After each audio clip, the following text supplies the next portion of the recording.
Do you know why it's important to start building a brand now, especially if you have a business? Hey, Jason here, and if you've been watching the channel, you've been seeing me go around Johannesburg, showing you how beautiful it is, how great the people are here, and how much I love it here, even though it's not as hot as I wanted it to be. And most importantly, I've been talking to you about success, what it means, and how to get it when it comes to three areas of life that I focus on, which is happiness, health, and wealth. And so today I want to talk to you about why is it so important to build your brand now. And the reason being is, like, I was watching Shark Tank the other day and took some notes because it was really interesting. And this is something that I've seen firsthand with different companies that I was working with when CC and I first started doing network marketing and online marketing. And that is, having the best product is not enough. You need to have more to offer than just the product. And one of the things that I kept learning over and over as I was going through all these different trainings to be a better entrepreneur and have a better mindset, they kept saying the best does not win. People who have the best products never win in business because it takes more than just being the best product. And this is why building a brand is important, because when you're building a brand, you have a following.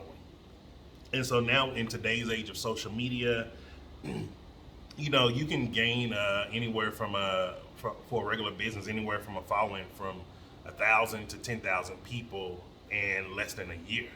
And you'll start seeing on this channel as I'm building it and doing everything with it that you're gonna see how it just grow, and then it's just gonna kick off. And with that is what most people don't understand is once you have that following, that gives you leverage to go negotiate contracts. That gives you leverage to tell different businesses like, hey, you need to stock my product. Think about this for a second. If you have a social media following of 500,000 people, 500,000 people, and that's a huge following, yes, but it's very doable, very reasonable. I've saw people who 2 years ago they didn't have any type of following, and now they're well over the 500,000 mark. So like, it is something that's very doable if you put in the work. So when you have a following like that, that gives you negotiation to go into stores, to go to investors, and all of this. And why it helps you with negotiations is people want to see how many people know you. It's about who knows you. It's not about who knows what's the best product. Who knows you is different than knowing the best products. The truth is, most people actually buy subpar products on a daily basis.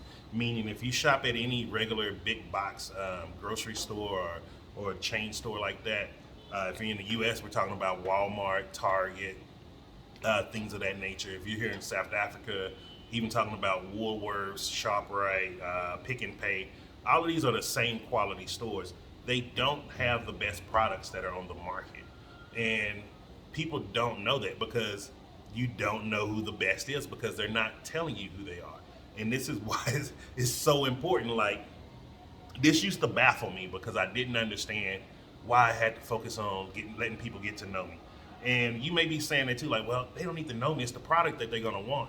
And the thing is, people don't buy products for the products. They buy things based off of what they like, know, and trust. And most of us, we gain our like, know, and trust factor from our family. So like, let me give you an example for here in South Africa, in Johannesburg. What brand of the maize mix? What is it? Pop?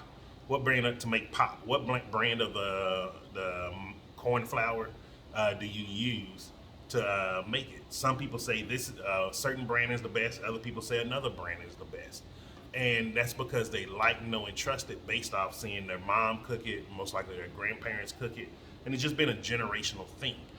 Most of the stuff that we actually like today, right now in our life, it isn't because we tried something new and liked it. It's because it's things that we've done over and over and over again since childhood.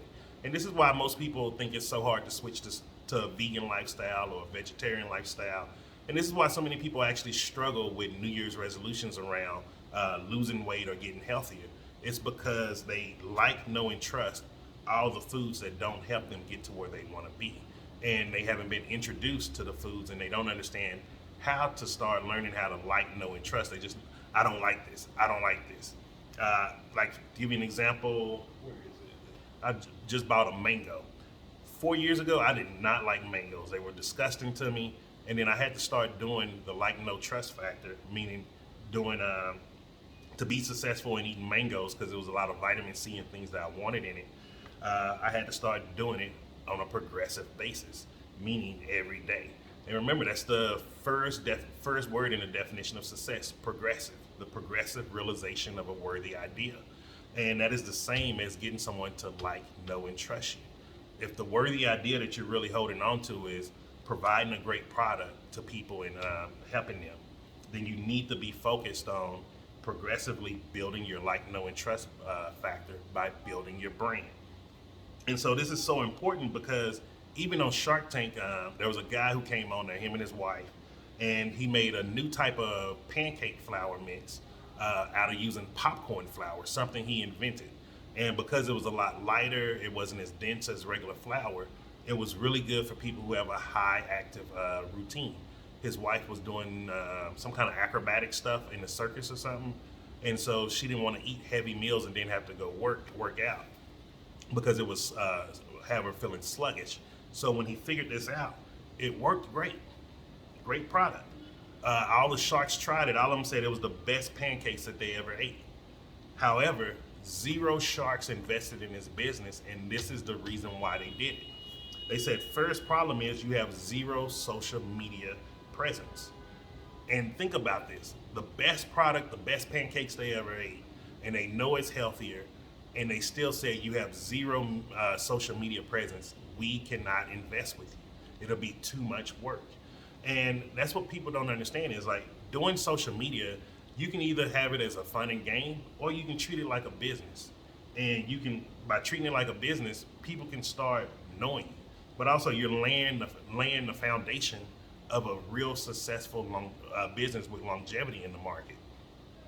And then the second thing they said he needs to tell his story to people and get his message out. This is what building a brand is. Building a brand is not centered around your product. It's talking about why you, as the entrepreneur, why you are doing this type of product or doing this type of business. It's getting your message out.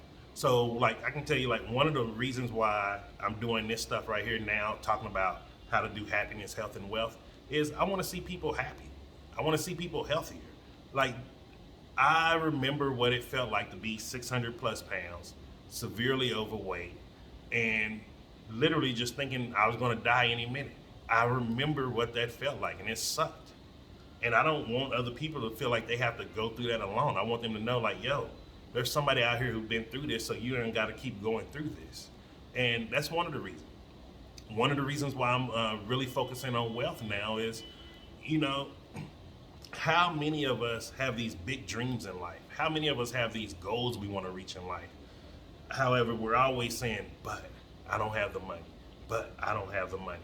We now live in an age where everyone, no matter how old you are, you don't even have to be a human being right now. My buddy Duncan, even his Frenchie, Eddie, has an Instagram page. Have more followers than me on Instagram. Like, we have to look at the world for what it really is now. We have to open our eyes and realize we're living in the year 2023. We live in a digital era of the internet.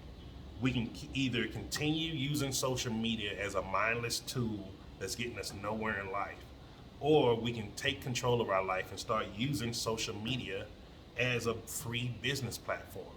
If you wanted to go open up a business in a regular store, you got to have overhead cost of renting the building out, setting the building up, making sure everything's set up straight, paying for the lighting fixtures and everything like that. Then security, if you're in a bad neighborhood. Then hiring employees, being able to handle cash, doing your accounting books. All of this stuff that's just a headache. Where now you can literally just set up an account on Instagram, Facebook, YouTube, LinkedIn, TikTok, any other one that's out there, Twitch, Stream, all of these things, and you don't have to pay no overhead cost at all. And all you got to do is just start creating content, putting out content so people can understand who you are, and the artificial intelligence can start understanding what you're about so they can push your content to the right people. And so even if you don't want to take my advice from it, I would say definitely listen to the sharks from the Shark Tank, because even if they're saying if they're not willing to invest and someone with zero social media presence, you have to ask yourself, who's going to invest in you? Who's going to come save you? Who's going to come help you if you're not having a brand or something for them to look to and to help? So hope you got some value from this. Hit the like button if you like this type of content. Make sure you share this video. And just remember, like, there's a lot of opportunities out here. For the 10 things you don't see, the 10 opportunities that you feel are not coming your way, there's another 100 opportunities right behind it. You just got to turn around and look the other way. And I'm living proof of that. So have a great day, and I will see you tomorrow.